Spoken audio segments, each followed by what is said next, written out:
चलिए और इस वक्त की बड़ी खबरों पर एक नजर डाल लेते हैं जो कि छत्तीसगढ़ के कोरिया से आ रही है, जहां पर SECL चर्चा बेस्ट माइंड्स में एक और कर्मचारी की मौत हो गई है। आपको बता दें 3 महीनों के अंदर ये तीसरी मौत है जहां 3 कर्मचारियों की मौत हो चुकी है।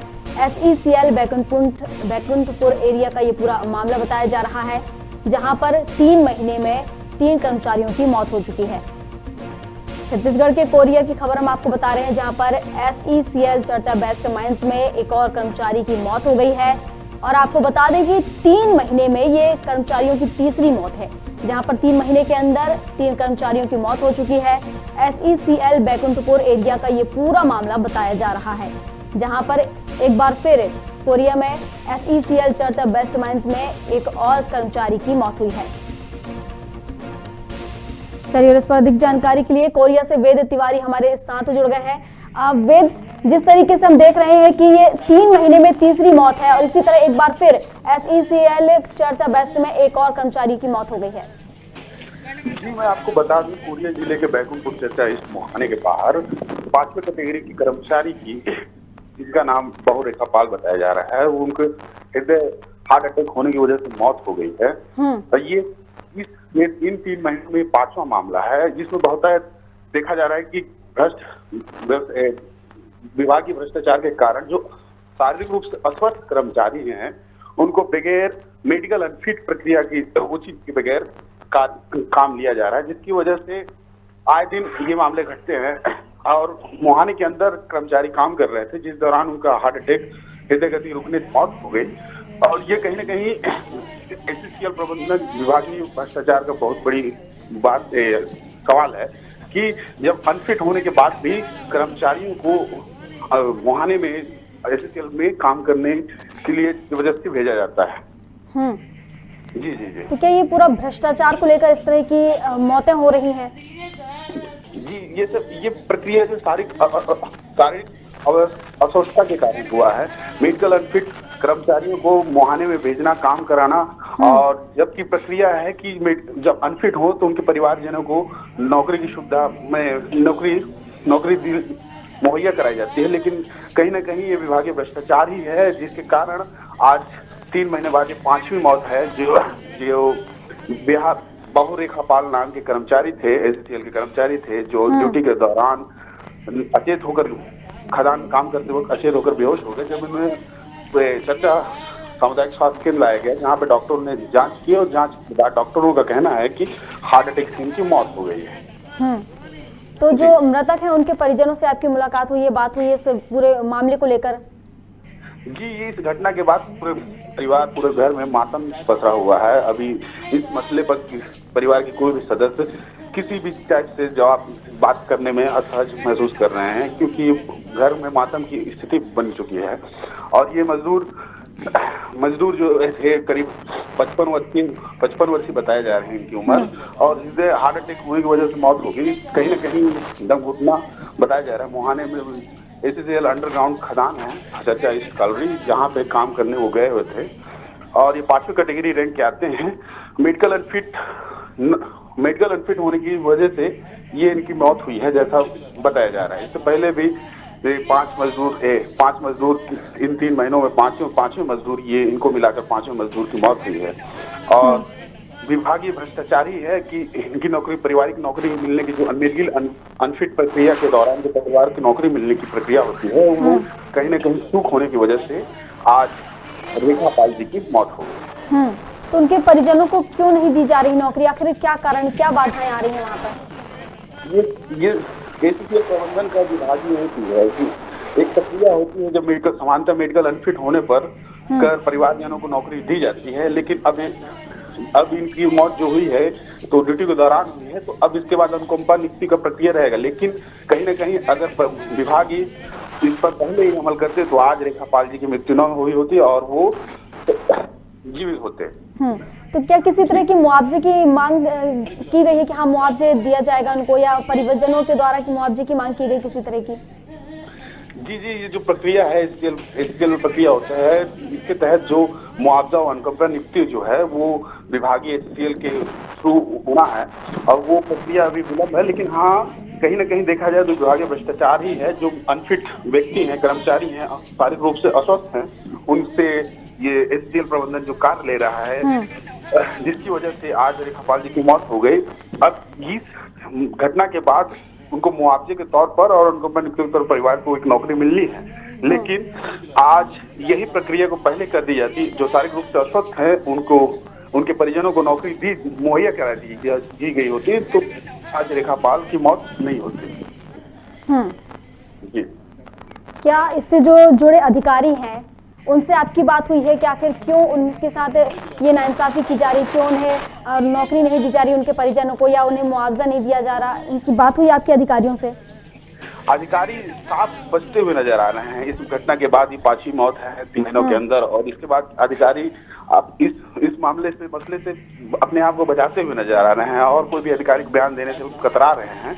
लेकिन कहीं न कहीं ये विभागीय भ्रष्टाचार ही है जिसकी वजह से मेडिकल अनफिट जो शारीरिक रूप से अस्वस्थ हैं उनसे कार्य लिया जा रहा है, और उनके परिवार के भरण पोषण के लिए जो जिम्मेदारी होती है, जिसकी वजह से वो अब अपनी जान को खतरे में डालकर अंडरग्राउंड खदान जो होता है, कोयले का खदान है, उस पर ड्यूटी करने जाते हैं भरण पोषण के लिए। और ये चर्चा कालरी, बैकुंठपुर चर्चा कालरी का क्षेत्र था जहां वे 5वें कैटेगरी के कर्मचारी थे, बहु रेखापाल जी, जिनकी मौत हो गई। अब जो प्रक्रिया होती है सेंट्रल गवर्नमेंट की नीति के हिसाब से, तो इनको अब आने वाले सत्र में मुआवजा और उनके परिवार को नौकरी मिलने की पूरी संभावना है, जहां तक बताई जा रही है। जी, जैसे कि आपने बताया कि जिस तरीके से 5 मौतें हो चुकी हैं, तो बेहद ही दर्दनाक घटना है ये, लगातार एक के बाद एक मौतें हो रही हैं, और इस पर अधिकारियों को भी कहीं ना कहीं संज्ञान लेना चाहिए जिससे कि इस तरह के मामले कम हो सके और इन पर रोक लगाई जा सके। चलिए ठीक है वेद, आपका बहुत बहुत शुक्रिया हमारे साथ जुड़ने के लिए। हम आपको कोरिया से खबर बता रहे थे जहां पर SECL चर्चा बेस्ट माइंस में एक और कर्मचारी की मौत हो गई है। बता दें पिछले 3 महीनों के अंदर 3 कर्मचारियों की मौत हो चुकी है, और SECL बैकुंठपुर एरिया का ये पूरा मामला बताया जा रहा है।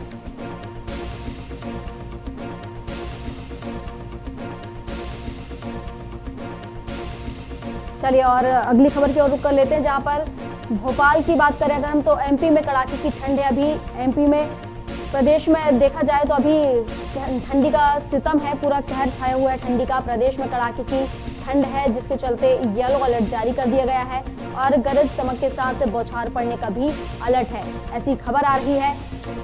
मध्य प्रदेश में कड़ाके की ठंड पड़ रही है। मध्य प्रदेश में ठंड का सितम है, और पारा भी लगातार नीचे आता जा रहा है, लुढ़कता जा रहा है।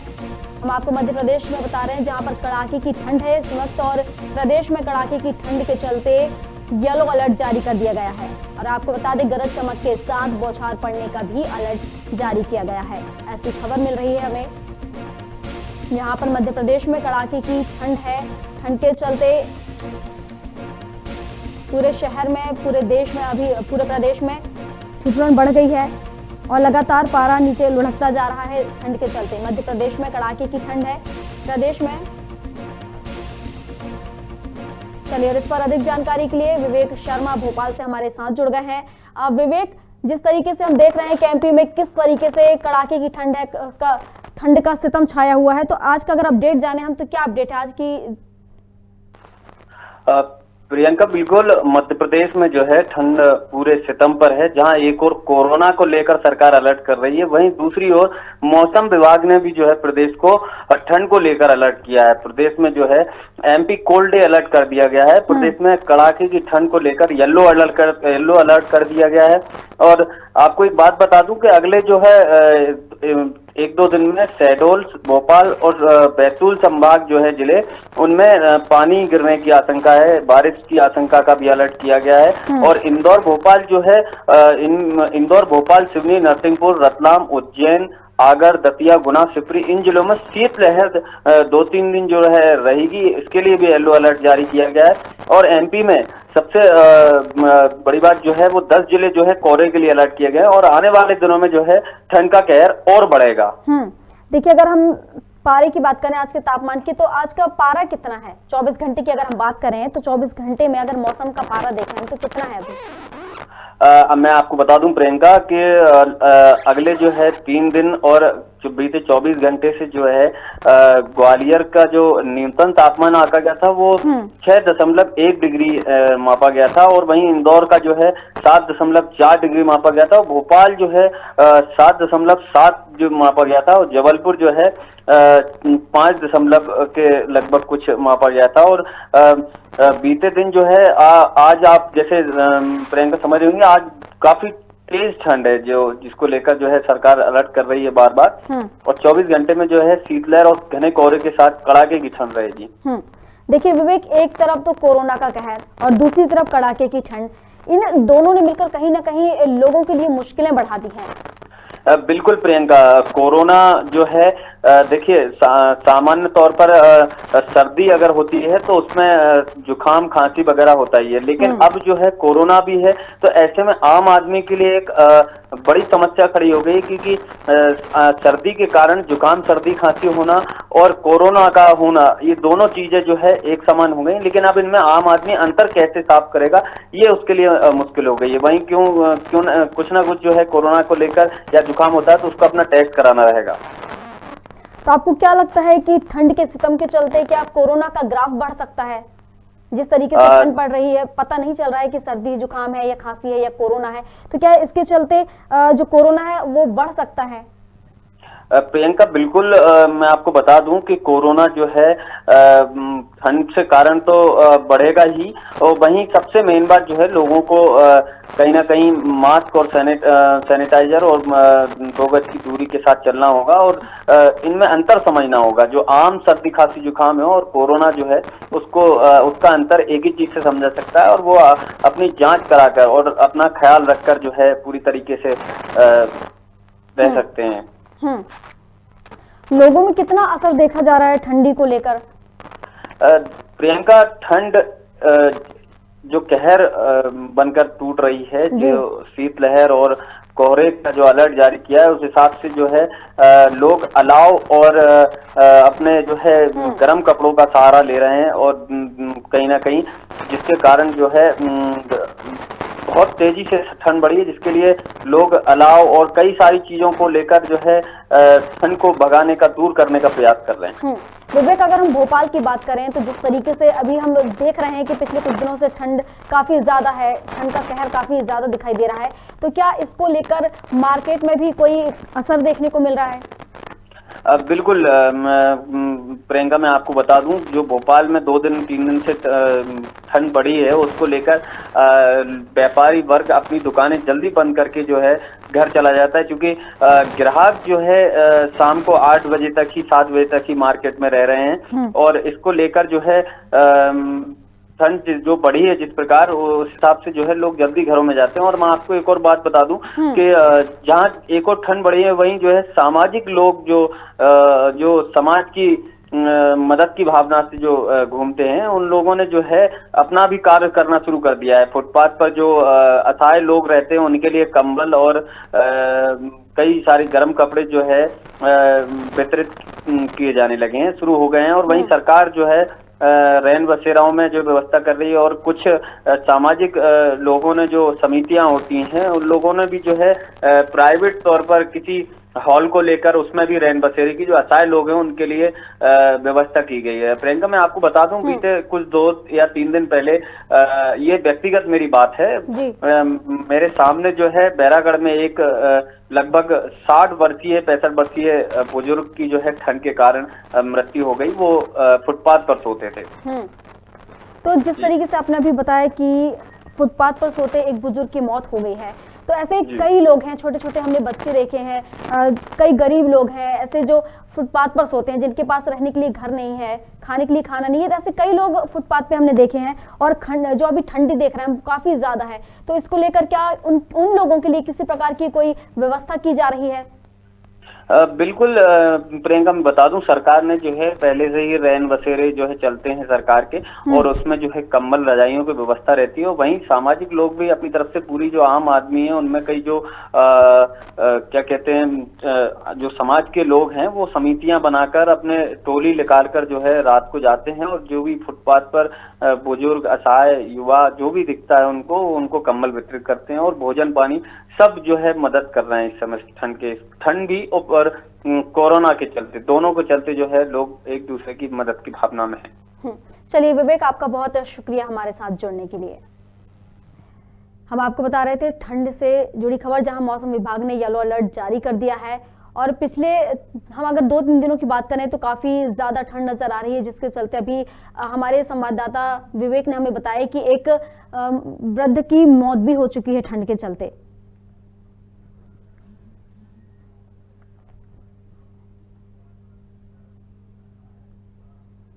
आपको बता दें, गरज चमक के साथ बौछार पड़ने की भी संभावनाएं जताई जा रही हैं। एमपी में कड़ाके की ठंड पड़ रही है इस वक्त।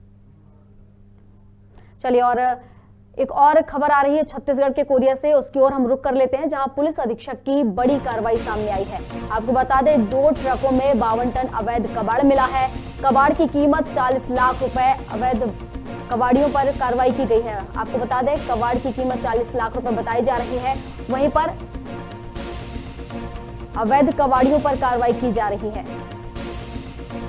कोरिया जिले से हम आपको खबर बता रहे हैं, जहां पर पुलिस अधीक्षक की बड़ी कार्रवाई सामने आई है, जहां पर पुलिस अधीक्षक ने बड़ी कार्रवाई की है और 2 ट्रकों में 52 टन अवैध कबाड़ भरा हुआ था, जिसे पुलिस ने जब्त कर लिया है। कबाड़ की कीमत लगभग 40 लाख रुपए बताई जा रही है। अवैध कबाड़ियों पर भी कार्रवाई की गई है। 2 ट्रकों में मिला 52 टन अवैध कबाड़, जिस पर पुलिस ने कार्रवाई करते हुए उसे जब्त कर लिया है और कबाड़ की कीमत 40 लाख रुपए आंकी जा रही है। चलिए, और इस पर अधिक जानकारी के लिए कोरिया से हमारे संवाददाता रवि शर्मा हमारे साथ जुड़ गए हैं। रवि, कबाड़ियों को पर कार्रवाई की है पुलिस ने, क्या अपडेट आपके पास? जी जी बिल्कुल, मैं आपको बताना चाहूंगा कि नवपदस्थ एसपी जो प्रफुल्ल ठाकुर है, उन्होंने प्रभार ग्रहण करते ही ताबड़तोड़ कार्रवाइयां शुरू कर दी है, जिसके तारतम्य में पहली कार्रवाई मानी जा रही है, जो अब तक की लगभग बड़ी कार्रवाइयों में से एक शामिल है, जिसमें लगभग पुलिस को 52 टन कबाड़ बरामद करने में सफलता हाथ लगी है और 2 ट्रक भी पुलिस ने बरामद किए हैं। जी, तो उन्हें कहाँ से सूचना मिली कि कहाँ से ये जो अभी जब्त किया गया है जो कबाड़, वो कहाँ पर रखा हुआ था? किसके द्वारा सूचना मिली जिसके बाद ये पूरी कार्रवाई की गई? देखिए, सूचना के आधार पर तो यही कहा जा रहा है कि मुखबिर की सूचना पर ये जानकारी जो भी प्राप्त हुई है, उसके आधार पर पुलिस ने कार्रवाई करते हुए ट्रक क्रमांक CG 16 CL 8100 तथा ट्रक क्रमांक CG 16 71100 के चालक एक है बादल रवि, जो कि चिरविरी के ही सोना दफाई के रहने वाले हैं, और एक जो ड्राइवर है अशोक कुमार पिता उदय भान, वो पोटेगाड़ थाना बैकुंठपुर के अंतर्गत रहने वाले हैं। ये मतलब लोकल जिले का ही ट्रक कहा जा रहा है, जिसके द्वारा ट्रक कबाड़ को अवैध परिवहन जिससे किया जाना था।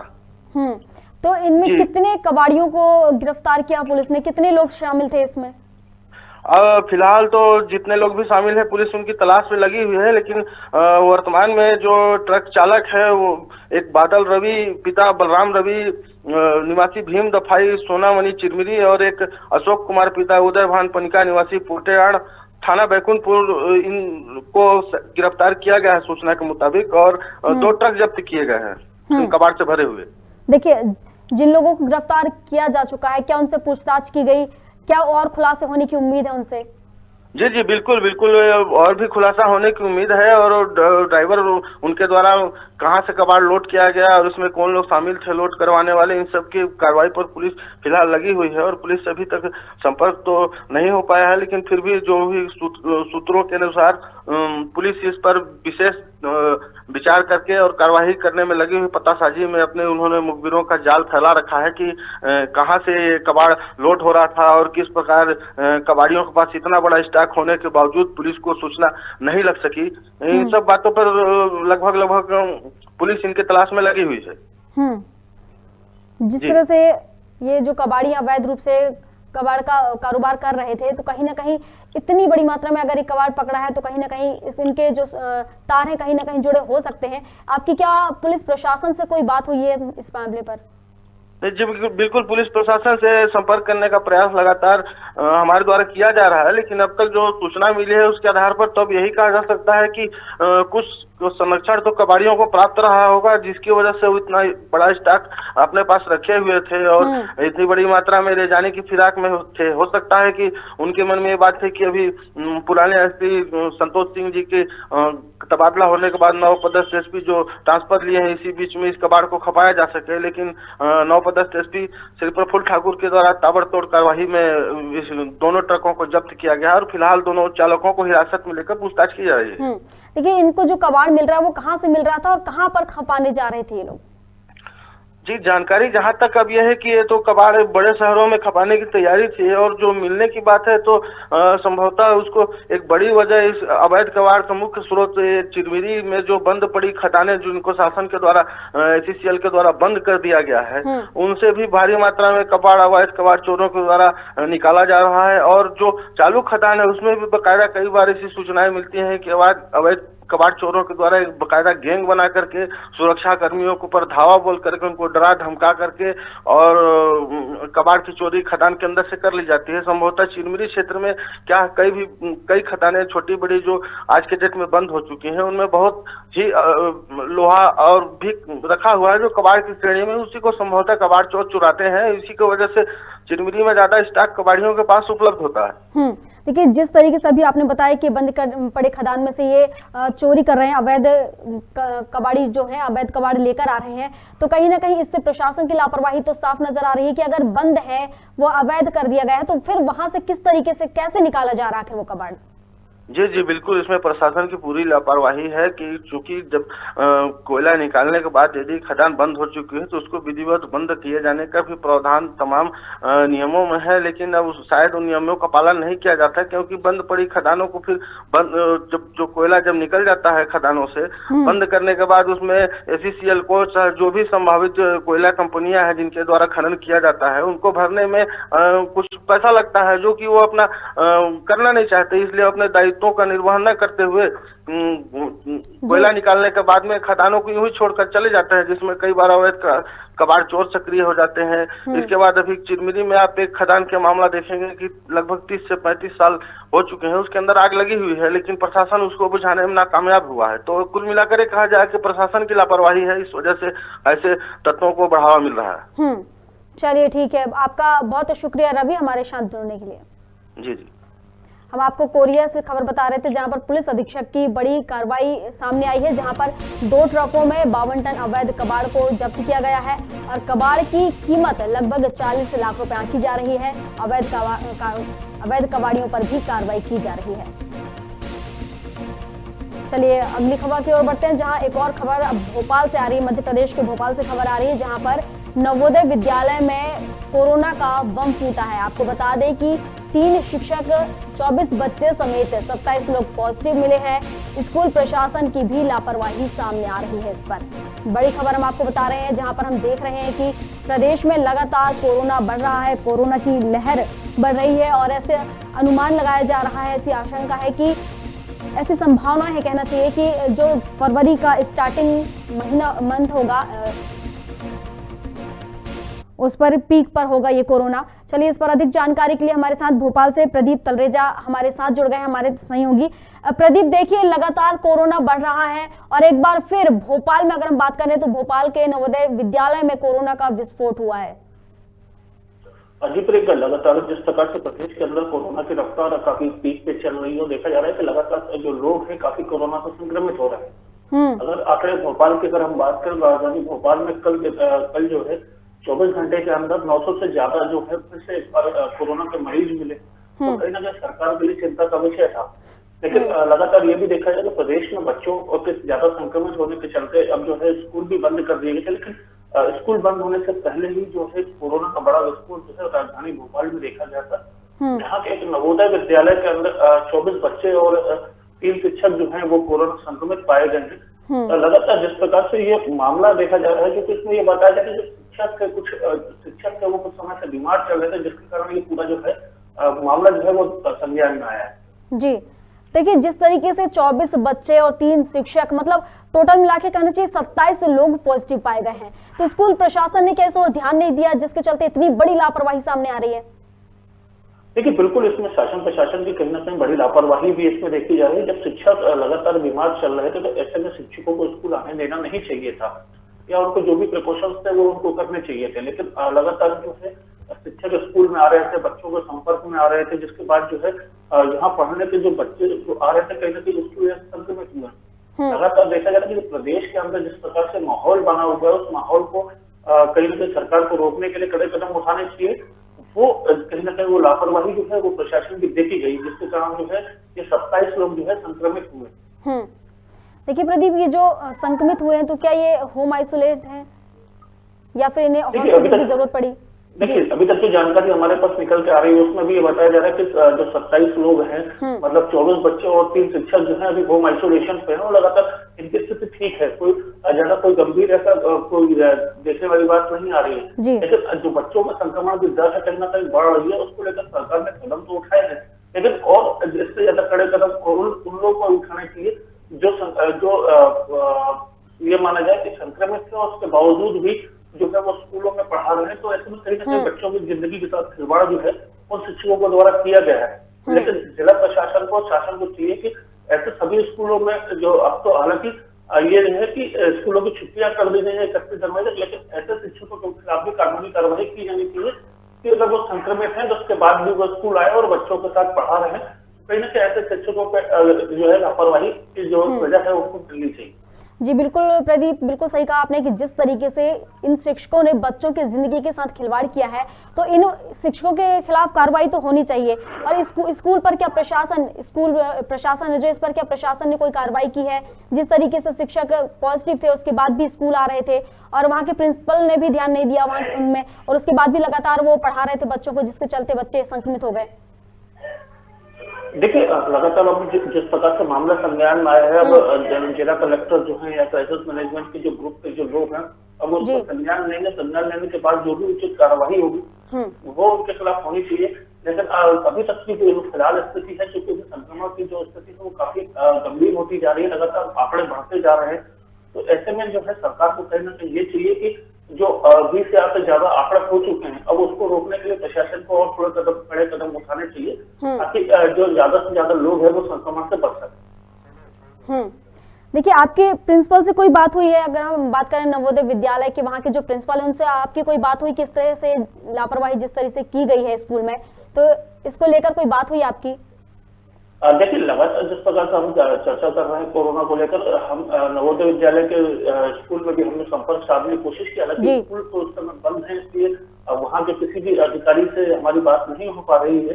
लेकिन जल्द ही इस मामले को लेकर तो जो है बड़ा खुलासा हो सकता है। इसमें जो शिक्षा विभाग से जुड़े जो लोग हैं, मंत्री इंद्र सिंह परमार हैं, वो इस पर संज्ञान ले सकते हैं। चलिए ठीक है प्रदीप, आपका बहुत बहुत शुक्रिया हमारे साथ जुड़ने के लिए।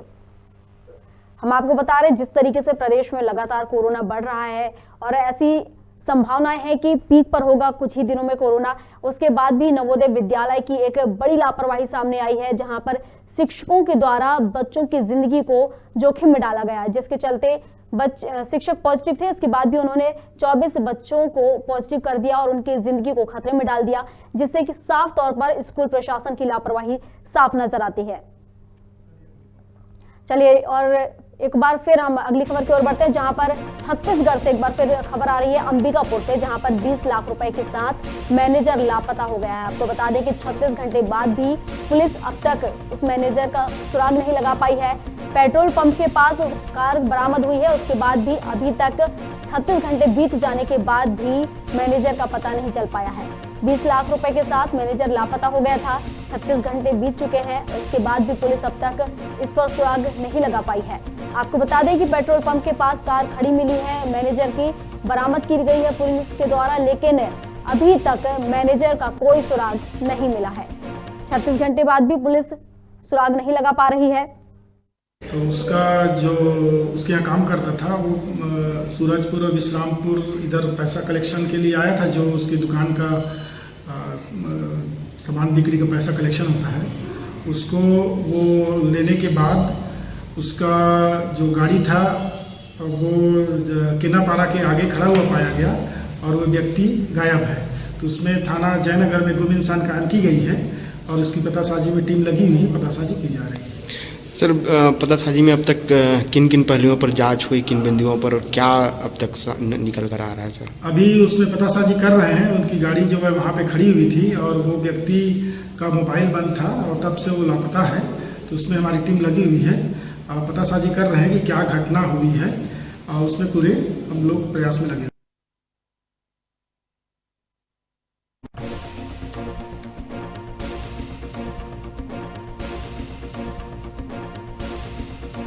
हमारे सहयोगी हमारे साथ जुड़ गए हैं।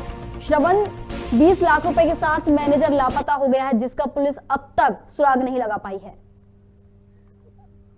जी, आवाज बहुत कम आ रही है। श्रवण, देखिए 36 घंटे बीत चुके हैं लेकिन पुलिस अब तक सुराग नहीं लगा पाई है मैनेजर का, जो कि लापता हो गए हैं 20 लाख रुपए के साथ। जी श्रवण, श्रवण क्या आप तक मेरी आवाज आ रही है? जी, बहुत कम आ रही है आवाज। जी श्रवण, मैं ये पूछना चाह रही हूँ कि जो मैनेजर लापता हुआ है 20 लाख रुपए के साथ, उसका अब तक पुलिस सुराग नहीं लगा पाई है।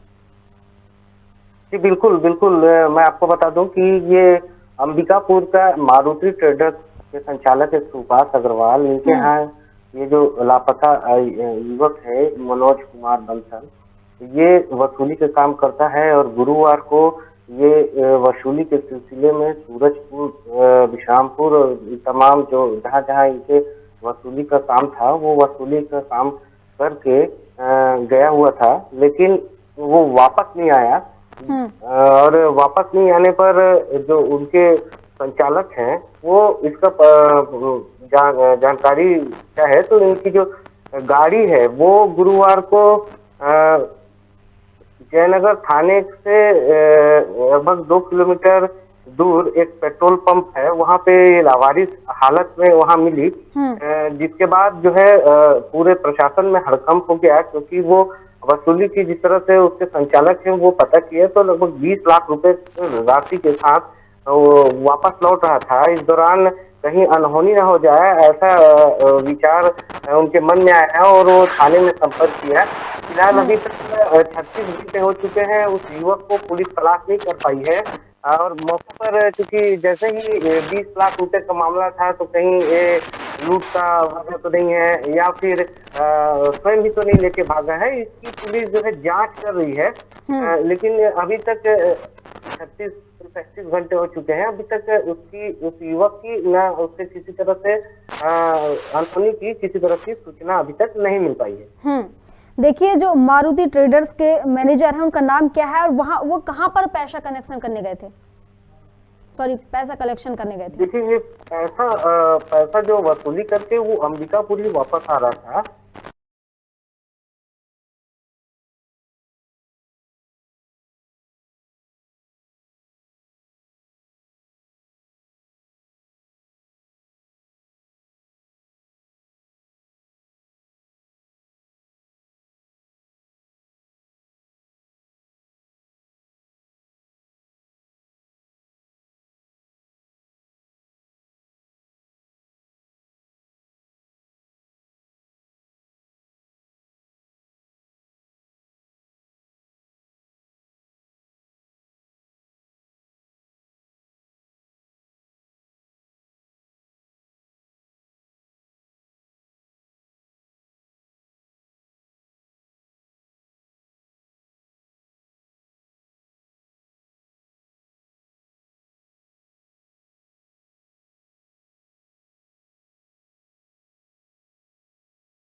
अनहोनी के किसी आशंका को लेकर के चिंतित है, क्योंकि 36 घंटे हो चुके हैं, वो बंसल का अभी तक पता नहीं चल पाया है, जिससे जो लापता के परिजन है वो काफी उनके परिवार में हड़कंप मचा हुआ है कि कहीं अनहोनी न हो जाए।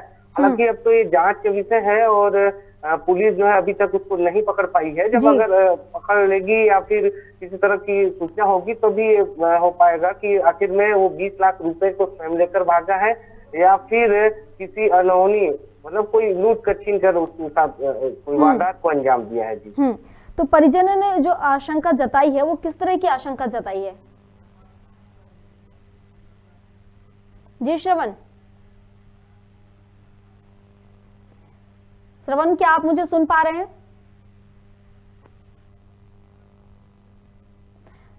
लगता है कि हमारे सहयोगी से हमारा संपर्क टूट चुका है, जिसके चलते अब हम उनसे हमारा संपर्क नहीं हो पा रहा है। हम आपको खबर बता रहे थे अंबिकापुर की, जहां पर 20 लाख रुपए के साथ मैनेजर लापता हो गया है। आपको बता दें कि मारुति ट्रेडर्स का यह मैनेजर बताया जा रहा है, जो कि 36 घंटे से हो चुके हैं लापता हुए, लेकिन इसके बाद भी पुलिस अब तक कोई सुराग नहीं लगा पाई है।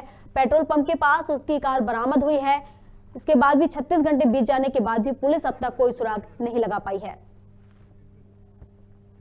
चलिए, और इस वक्त की बड़ी खबरों में फिलहाल के लिए बस इतना ही। अधिक अपडेट्स के लिए आप बने रहिए हमारे साथ और देखते रहिए खबर भारत। नमस्कार।